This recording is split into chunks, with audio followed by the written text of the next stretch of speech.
Sì, parliamo di salute, se la salute che vogliamo, che vorremmo, che dovrebbe esserci, un'allerta, un SOS per quel che riguarda la sanità a livello regionale veneto. Ci sono diverse problematiche, nodi che vengono al pettine, cose che si erano già preannunciate tempo addietro, adesso siamo in un momento cruciale, quindi l'FNP CISL, ma a livello anche unitario con gli altri sindacati, sta facendo pressing nei confronti della regione per parlare di diverse questioni molto importanti e interessanti per cui richiedono la vostra attenzione. Parliamo per medicina di base, medico di medicina generale, liste d'attesa, non autosufficienza e poi di prevenzione. Abbiamo il piacere di avere qui con noi, riavere Maria Trentin dell'FNP del Veneto, grazie di essere ritornata. Buongiorno.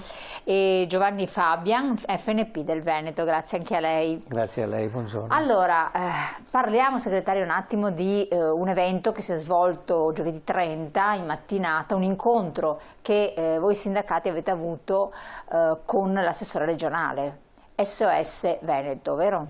Sì, abbiamo fatto questo convegno unitariamente, io questo vorrei sottolinearlo perché è importante e segna un'unità sindacale su un tema che è estremamente delicato, che è quello della salute.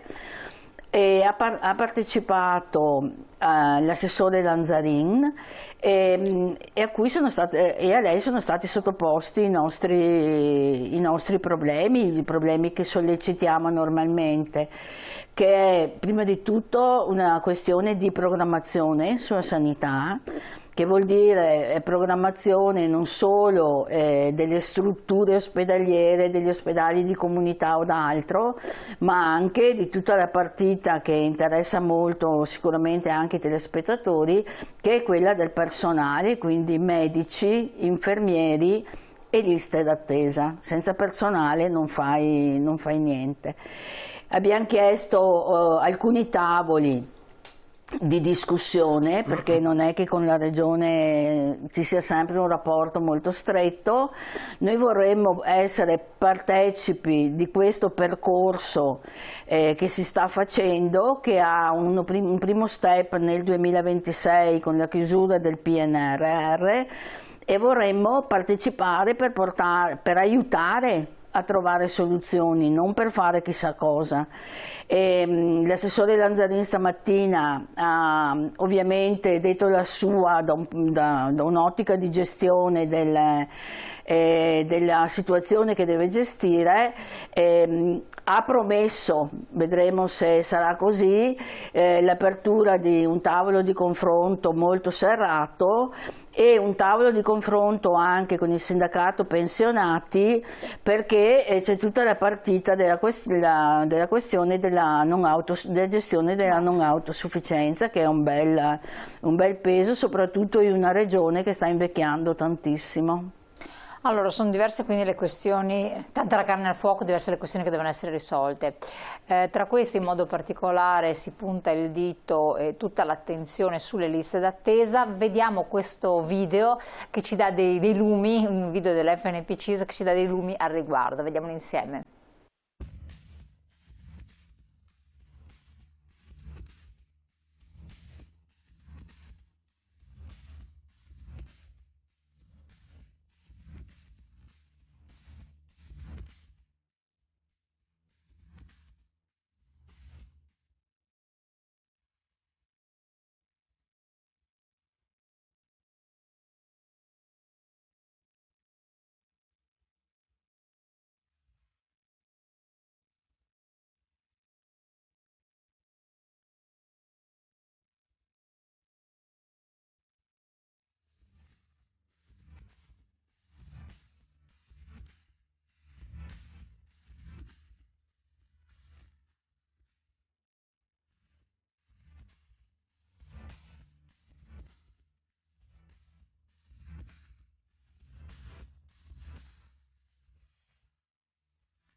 Allora, le strategie ci possono essere, però a monte bisogna fare anche tutte le prenotazioni, tutto un percorso per arrivare poi a fare la medicina specialistica, che è fondamentale. Vorrei partire con lei da questo punto di vista, quindi medici di medicina generale.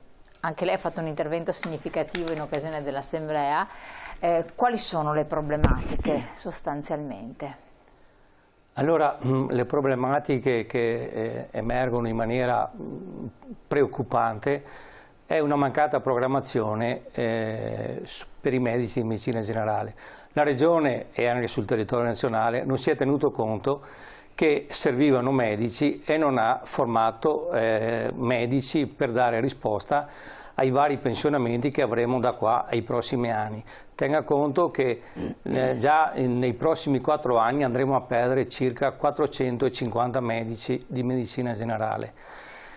Questa è una situazione che purtroppo andrà ad aggravare tutta già una problematica legata ai pronti soccorsi, agli ospedali, perché purtroppo il territorio e soprattutto i nostri anziani, che sono quelli in questo momento più in sofferenza, vengono a mancare quei punti di riferimento che avevano e creando parecchie problematiche. Sì, assolutamente. No, tra l'altro i medici di medicina generale c'è carenza perché anche alcuni giovani rinunciano a questa professione, perché non ci sono le medicine di gruppo attive, non c'è assistenza, si sentono, cioè, è una professione che per i giovani è diventata poco appetibile, vero? Assolutamente, i concorsi vanno deserti, non c'è, come diceva lei, la medicina difensivistica, il problema delle medicine aggregate che non partono di fatto se non in qualche territorio. Stamattina citavamo per esempio l'esempio del Vicentino, in cui c'è una buona realtà, mentre sul resto del territorio siamo ancora agli albori di questa soluzione che è prevista anche dal DM 77. Ci sono poi le comunità disagiate, c'è tutta una partita in cui purtroppo anche il medico di base, basta leggere anche le cronache di questi giorni, insomma, e di ieri, il medico che rifiuta l'impegnativa e viene minacciato dall'utente, cioè è una partita che purtroppo ha trovato la struttura regionale, dico, ma tutto il territorio impreparati. La Regione cosa risponde alle vostre obiezioni? Che cosa allora, la Regione stamattina ha risposto dicendo che sta facendo un corso e loro hanno allargato i corsi di specializzazione, che formeranno nei prossimi anni, parlano di 800 medici, ma siccome fisiologicamente anche qua il dato è un dato che non è realistico, perché 800 sì, la capacità, ma sicuramente un 30-40% di questi non troveranno risposta, insomma, quindi non saranno 800 medici formati, saranno molto meno e sicuramente non saranno quelli che servono al territorio.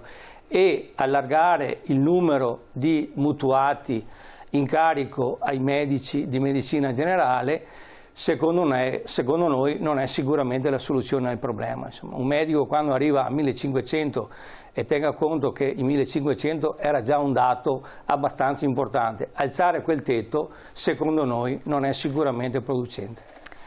Anzi risulta a questo punto di difficile gestione, è vero segretario, anche secondo il punto di vista che è emerso del sindacato a livello proprio unitario, questo non è proficuo? Ma sì, perché allora dobbiamo tenere politicamente anche, ideologicamente. Allora, i 1500 assistiti possono essere tanti o pochi a seconda del target che hai.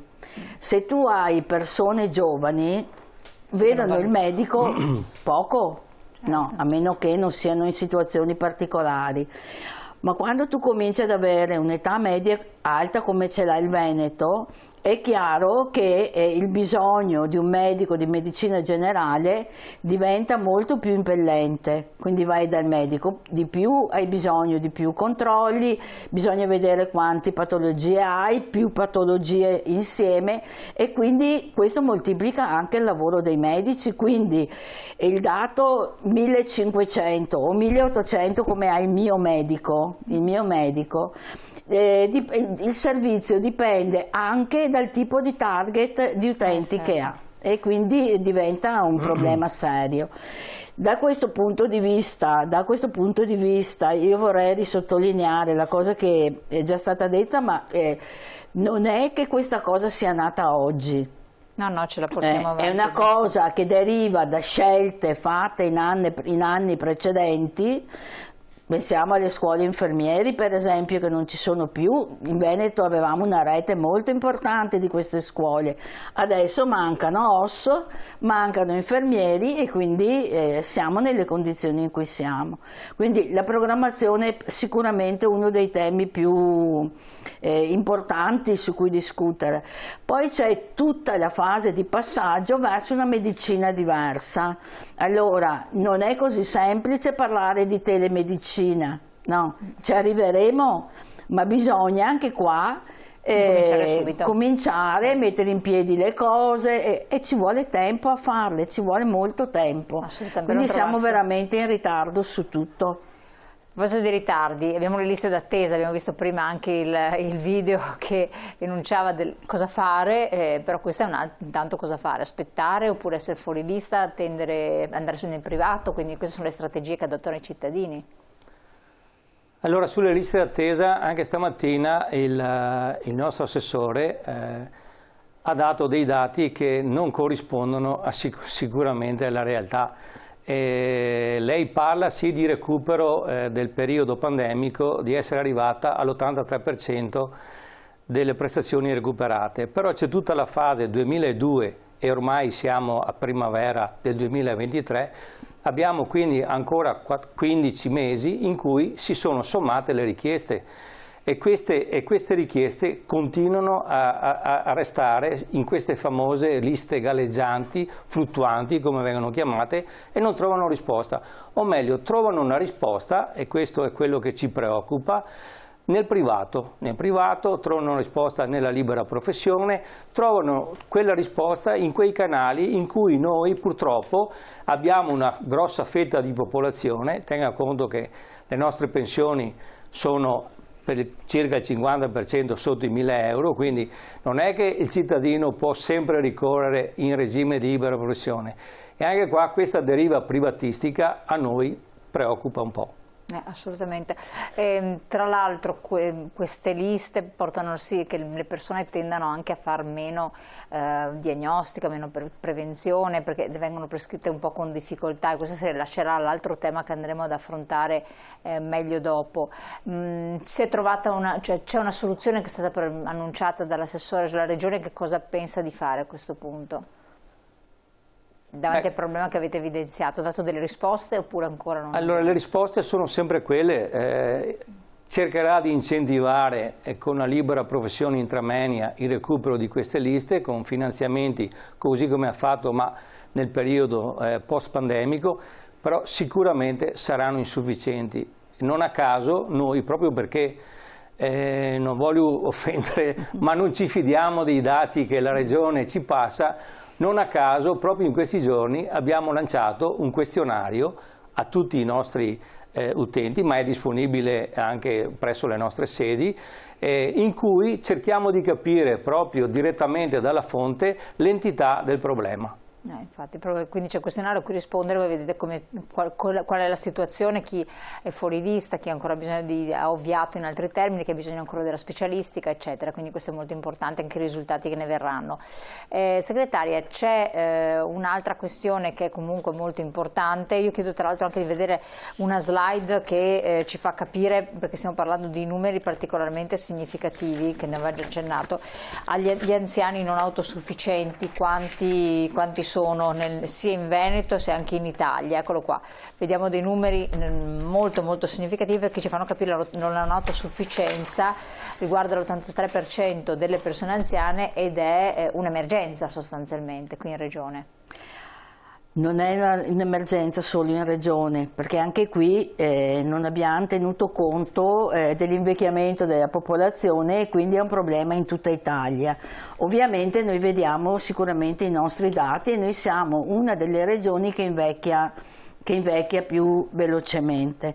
Allora è chiaro che in proporzione, poi non tutti gli anziani sono ammalati, ma in proporzione, aumentando gli anziani, aumentano anche gli anziani bisognosi, e quindi siamo uno dei pochi paesi che non ha ancora una struttura nazionale ben definita sulla questione della non autosufficienza.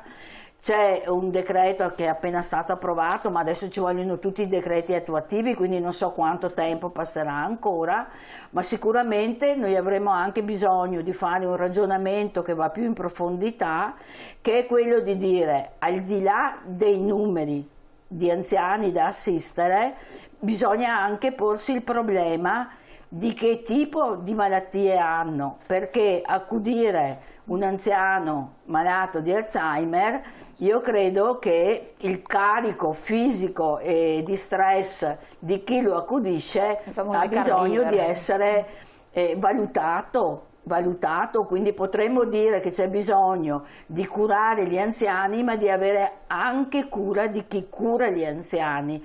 Questo sia nelle case di riposo che negli ospedali, ma anche all'interno delle famiglie, perché è facile dire gli anziani stanno bene a casa, ma se tu non metti la famiglia in grado di poter gestire questi periodi difficili, scarichi semplicemente il problema, e noi questo vorremmo evitarlo, quindi siamo d'accordo che l'anziano resti in casa con tutti i servizi che il pubblico deve e può dare. Che però è difficilissimo avere servizi. Che vuol dire l'ADI piuttosto che avere il comune che ti manda a casa qualcuno per le pulizie, vuol dire per esempio avere molti più moduli sollievo, perché io credo che uno che cura un anziano non autosufficiente per un anno, se si fa 15 giorni di ferie, va bene, respira un po'.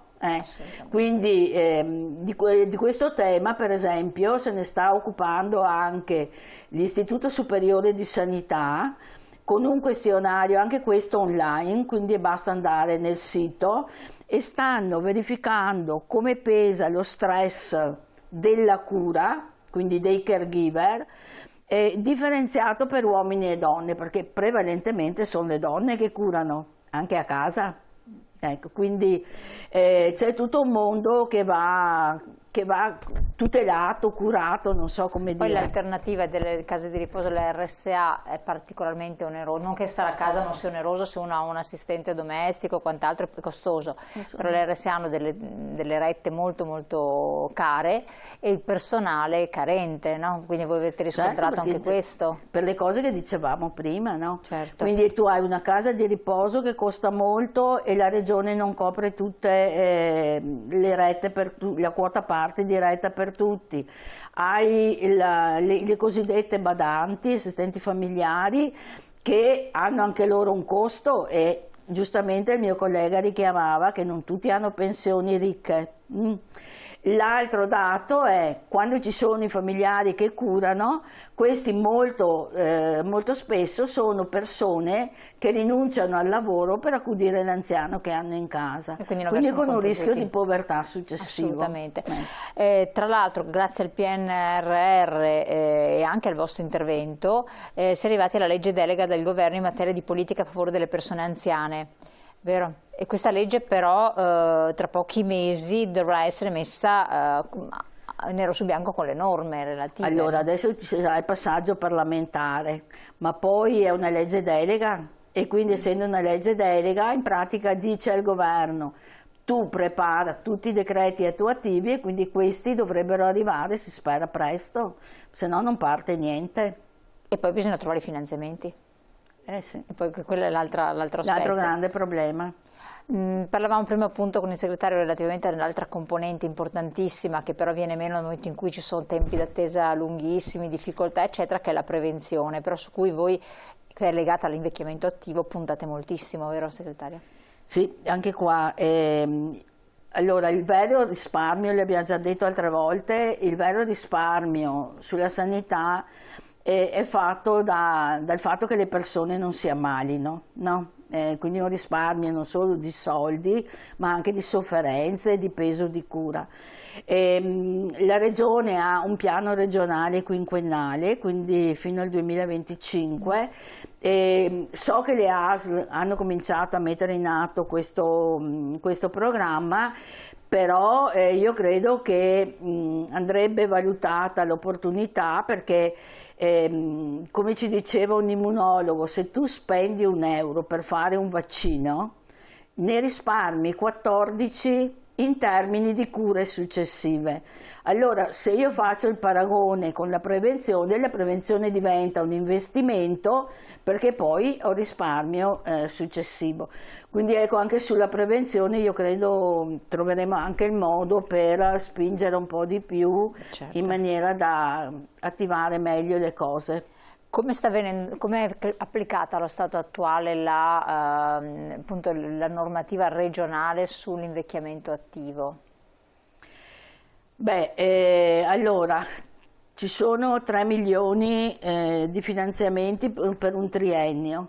Il primo anno, quindi 1 milione ad anno. Il primo anno sono stati approvati una trentina, 30-35 progetti, quindi non tantissimo. C'è una consulta a cui a cui io partecipo in quanto rappresentante del sindacato pensionati, ma facciamo una riunione all'anno, quindi non c'è neanche data possibilità di aiutare con qualche proposta, quindi, però l'invecchiamento attivo diventa una delle chiavi, perché poi invecchiamento attivo vuol dire prevenzione in soldoni, insomma, quindi una delle chiavi di svolta del sistema per la salute.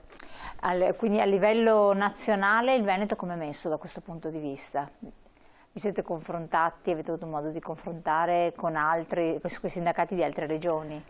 No, allora io ho qualche elemento, ma avendo lavorato a Roma, però il tema dell'invecchiamento attivo è un tema che è chiamato sempre in campo, infatti. Anche nella legge, nel decreto che lei citava prima sulla non autosufficienza, c'è un articolo che riguarda l'invecchiamento attivo, però quando tu hai detto invecchiamento attivo lo devi tradurre in azioni molto concrete e molto calate nel territorio. Quindi sono delle peculiarità. Perché se non fai questo restano belle parole, non servono e non ti danno risultati.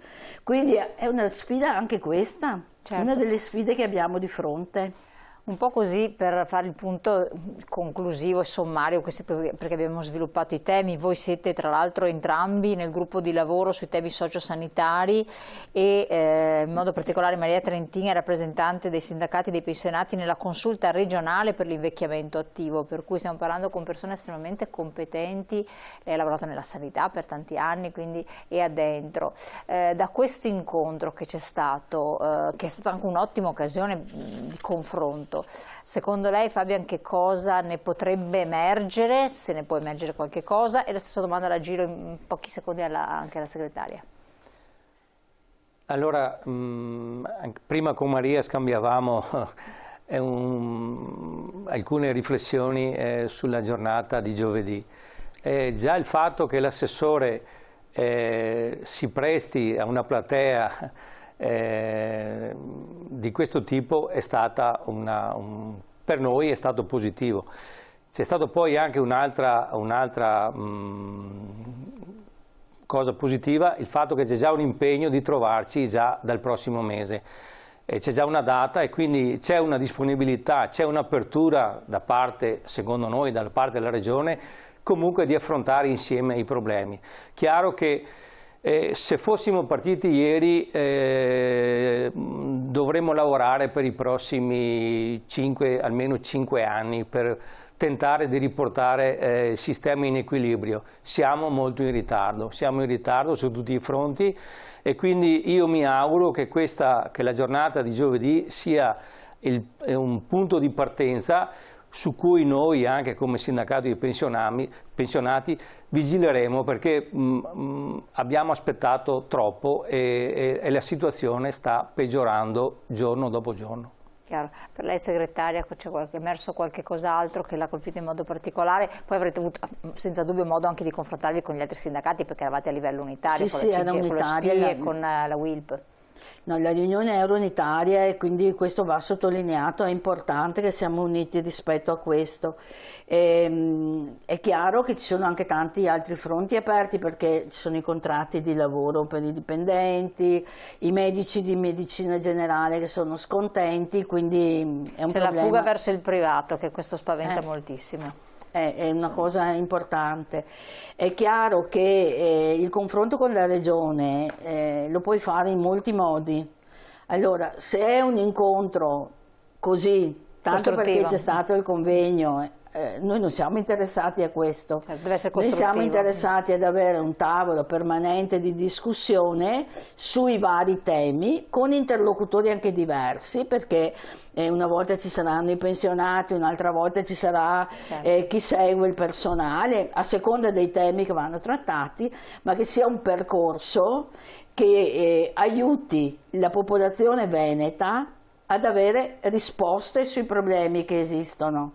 E su un tema così delicato io credo sia estremamente importante che questo avvenga. Assolutamente. Io vi ringrazio, dovremo parlare ancora di queste questioni, perché è importante far conoscere anche ai nostri telespettatori, anziani, pensionati e non pensionati, qual è lo stato dell'arte, che cosa si prospetta, quali sono anche verso dove stiamo andando, insomma, sostanzialmente. Quindi ringraziamo Maria Trentin, FNP del Veneto, tra l'altro nella consulta regionale per l'invecchiamento attivo, Giovanni Fabian, FNP del Veneto, entrambi nel gruppo di lavoro dei temi sociosanitari per quel che riguarda sempre queste questioni del sindacato.